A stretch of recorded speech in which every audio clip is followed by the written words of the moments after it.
Pertempuran sengit antara Demak dan Jipang, wafatnya Pangeran Pasarean putra Sunan Gunung Jati, Cirebon.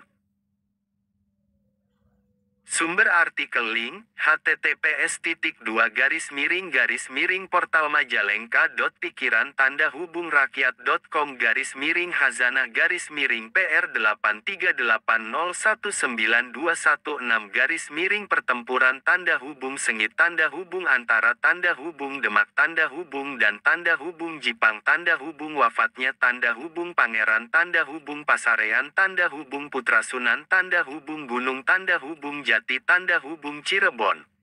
Penulis, Rahman Prayitno Sodikin Editor, Tim Portal Majalengka. Muhammad Arifin atau yang berjuluk Pangeran Pasarean adalah salah satu putra Sunan Gunung Jati, Cirebon.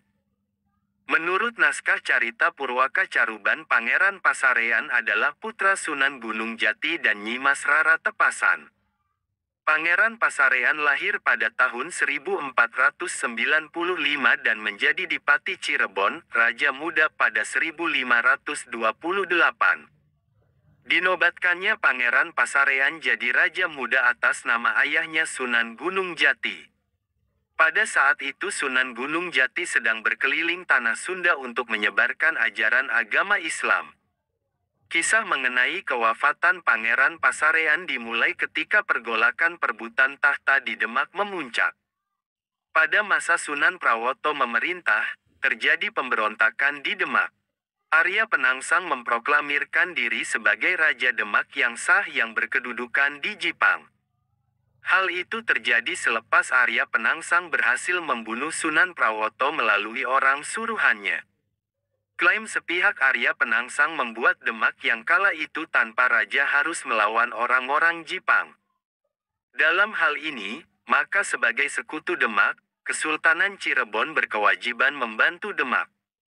Oleh sebab itu, Sunan Gunung Jati mengutus Pangeran Pasarean untuk memimpin bala tentara Cirebon. Bala tentara Cirebon bergabung dengan tentara Demak untuk melawan orang-orang Jipang. Pertempuran sengit antara dua kubu terjadi berkali-kali. Akan tetapi dalam suatu pertempuran yang menentukan, Pangeran Pasarean yang waktu itu ikut terjun ke medan laga. Pangeran Pasarean berhasil dibunuh oleh barisan tentara Arya Penangsang selepas melalui pertempuran yang alot. Pangeran Pasarean wafat di Demak dalam peristiwa pertempuran pada tahun 1546. Berita pilihan. Karena Pangeran Pasarean anak seorang sultan, maka jenazahnya Pangeran Pasarean dimuliakan. Meski dalam kekuasaan lawan, jenazah Pangeran Pasarean dibawa ke Cirebon dan dimakamkan di Gunung Sembung. Itulah sekelumit kisah wafatnya Pangeran Pasarean putra Sunan Gunung Jati, Cirebon. Kisah ini dilansir portal Majalengka dari akun Facebook @sejarah Cirebon dan umum, semoga bermanfaat.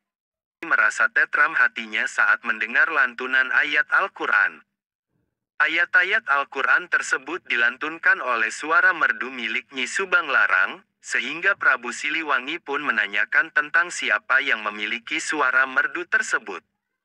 Tentu saja Syekh Kuro menjelaskan perihal siapa yang melantunkan ayat Al-Quran dengan suara merdu yang didengarnya itu. Prabu Siliwangi tak jadi memperingatkan apalagi menutup pesantren Syekh Kuro karena peristiwa yang membuat tentram dan nyaman hatinya. Alih-alih menutup, Prabu Siliwangi malah mengutarakan ketertarikan hatinya kepada Nyi Subang Larang di depan Syekh Kuro. Dengan kondisi Prabu Siliwangi yang masih menganut ajaran Hindu, Syekh Kuro pun memberikan beberapa syarat agar tujuannya tercapai. Hingga akhirnya Prabu Siliwangi saat menjadi Raja Pajajaran telah memiliki istri yang bernama Nyi Subang Larang. Itulah sekilas tentang awal mula perjalanan cinta Prabu Siliwangi terhadap Nyi Subang Larang yang mulanya tertarik akan merdunya lantunan ayat suci Al-Quran hingga mantap menjadikannya istri. ******